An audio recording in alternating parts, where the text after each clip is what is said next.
दोस्तों, एक सैनिक की पुकार, सोशल मीडिया का सहारा लिया है, कह रहा है गोल्डन वर्मा यानी एक बड़ा अपराधी है और हिस्ट्री शीटर है, हमारी बीबी को बचवा लो, हमारी मां को बचा लो। वो घर में घुसने की कोशिश कर रहा है, दरवाजा तोड़ रहा है, घर में घुस करके हमारी बीबी के साथ दुर्व्यवहार करना चाहता है, अत्याचार करना चाहता है, मेरे परिवार को खत्म करना चाहता है, मेरे वंश को खत्म करना चाहता है। आखिर मैं किससे गुहार लगाऊं? मैं बॉर्डर पर हूं, नक्सली एरिया में हूं। जय हिंद सभी को, सभी कानपुर वासियों को और उत्तर प्रदेश निवासियों को, सम्मानित देशवासियों को। मेरा नाम मनीष कुमार है। मैं अभी वर्तमान में सीआरपीएफ की कोबरा वाहिनी में कार्यरत हूं। जब जवान सीमा में रहकर या नक्सल एरिया में रहकर अपने देश की सुरक्षा करता है और उस दौरान उनका परिवार की सुरक्षा किसकी जिम्मेदारी है? दिनांक 7/6/2026 को मेरे गांव कानपुर नगर के अंतर्गत, महाराजपुर थाने के अंतर्गत आने वाले रेलवे स्टेशन सरसौल, कानपुर नगर थाना महाराजपुर का मैं रहने वाला हूं। उसी गांव के रहने वाले एक हिस्ट्री सीटर सीटीएस वर्मा उर्फ golden Verma, son of Shivlal Verma, जो कि एक माना हुआ अपराधी है, कई मामलों में वांछित है, वो मेरे घर पे आता है। मेरी गौर मौजूदगी में, मैं इसमें ड्यूटी पे हूं। घर में मौजूद मेरी विधवा, विकलांग मां और पत्नी और नाबालिग बच्चे, इन तीनों को रात को 10 बजे गलत नियत से मारने के लिए, दुर्व्यवहार करने के लिए घर के अंदर घुसने का प्रयास करता है, गेट फांद कर।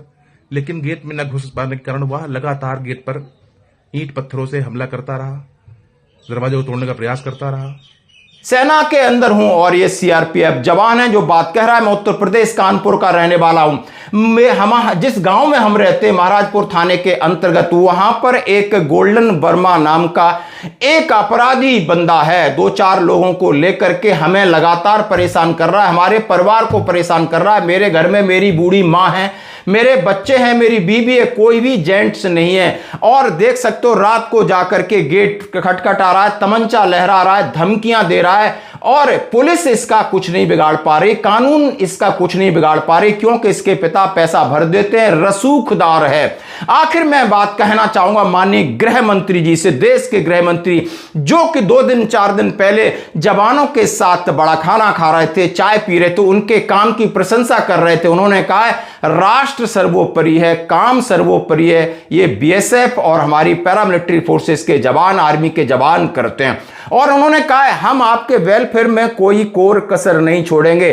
तो माननीय गृह मंत्री जी, आप इस वीडियो को संज्ञान में लीजिए, क्योंकि यह बंदा बहुत परेशान है। कह रहा है तमंचा लहराता रहा और भद्दी भद्दी गालियां मेरे पूरे परिवार को, मेरी माताजी को, मेरी पत्नी को और मेरे बच्चे को जान से मारने की, मेरा वंश खत्म करने की बात करता रहा। करीब 1 घंटे तक ये तांडव करता रहा।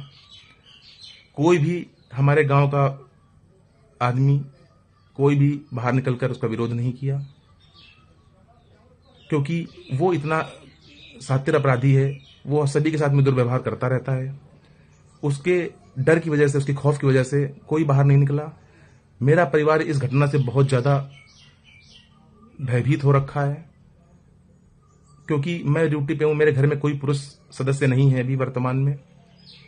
इसके पहले भी 2023 में, 2019 में वो मेरे घर पे इस तरीके के हमला, दरवाजा तोड़ने का प्रयास कर चुका है, जिसमें कई मेरी वाइफ को चोटें भी आई थी पिछली बार। पुलिस पर एफआईआर दर्ज करने, एप्लीकेशन देने पर एफआईआर दर्ज किया, लेकिन मामूली धाराएं लगाई। थाने में उनके पिताजी हमेशा पैसा देकर या कोर्ट से उसको छुड़वा लाते हैं, जिसके कारण उसका मनोबल बढ़ा रहता है। वो आए दिन आम सम्मानित लोगों के साथ में मारपीट, गाली गलौज, लूटपाट, इस तरह की घटनाएं करता रहता है। अब बताइए, हम यहां देश की रक्षा करें या अपने परिवार की रक्षा करें? मेरा परिवार इस समय बहुत डरा हुआ है। यह घटना 7 तारीख की है, 7 जून की है, रात को 10 बजे की है। मैंने जितनी भी लीगल कार्रवाई करनी थी, मैंने कोशिश करके थक चुका हूं, लेकिन अभी तक अपराधी खुलेआम घूम रहा है, गोल्डन वर्मा खुलेआम घूम रहा है और मेरे परिवार को लगातार धमकी दे रहा है कि तुम यदि कानूनी कार्रवाई करोगी तो उसके बाद कोई जिंदा नहीं बचेगा। अब बताओ, मैं यहां पर रह के मैं ड्यूटी करूं, देश सेवा करूं, देश की रक्षा करूं, या फिर मैं घर परिवार की रक्षा करूं? यदि मेरे परिवार को न्याय नहीं मिलेगा, मेरे को न्याय नहीं मिलेगा, तो मजबूरन मुझको ये छोड़कर कुछ अलग सोचना पड़ेगा। ये आज माननीय योगी जी की सरकार है, महिलाओं की सुरक्षा की बात करती है, लेकिन महिलाएं कहां तक सुरक्षित हैं ये आप ही बता सकते हैं। आप ही लोग बताएं कि अब आखिरी में मैं क्या करूं। आप लोगों से निवेदन है कि मेरे इस वीडियो को ज्यादा से ज्यादा फैलाएं, जिससे कि ये बात सरकार के कानून तक पहुंचे और मुझे न्याय मिल सके, मेरे परिवार को सुरक्षा मिल सके। मेरा परिवार रेलवे स्टेशन सरसौल, कानपुर नगर, पोस्ट फुफुआर, थाना महाराजपुर के अंतर्गत आता है, कानपुर कमिश्नरेट के अंतर्गत आता है। मुझे कानपुर पुलिस से और योगी सरकार से और भारत सरकार से पूरी उम्मीदें हैं कि मुझे और मेरे परिवार को सुरक्षा मिलेगी और न्याय मिलेगा। जय हिंद, जय भारत। नहीं तो मैं सेना छोड़ दूंगा और हथियार चलाना मुझे आता है। कहीं ना कहीं छुपे हुए शब्दों में धमकी दे दी है, यानी जो कहा यदि मेरे परिवार पे आंच आएगी, सरकार की जिम्मेदारी माननीय सीएम योगी को गुहार लगा रहे हैं, प्रशासन को लगा रहे हैं। बड़े दुर्भाग्य की बस बात है कि वो कह रहा है कि रात को जब मेरे घर में ताला तोड़ने की कोशिश की जा रही थी, गांव का कोई भी व्यक्ति विरोध करने के लिए वहां पर नहीं आया और ना ही उसके बारे में कोई बोलना चाहता। यानी इतना दबदबा है, इतना रौब है, इतना भय है, इतना डर है।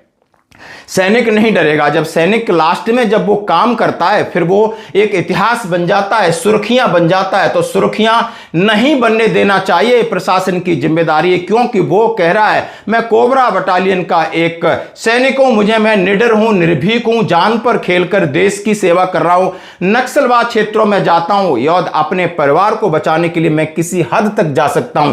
दोस्तों, आपकी क्या है प्रतिक्रिया, इसके ऊपर जरूर दें। देखिए दोस्तों, सोशल मीडिया का असर गोल्डन वर्मा सलाखों के पीछे दोस्तों, ये भी एक बड़ी अच्छी अपडेट आ रही है। जवान आहत और मजबूर होकर सोशल मीडिया पे आया, काफी लोगों ने इसका सपोर्ट किया और न्याय मिला। देखें दोस्तों।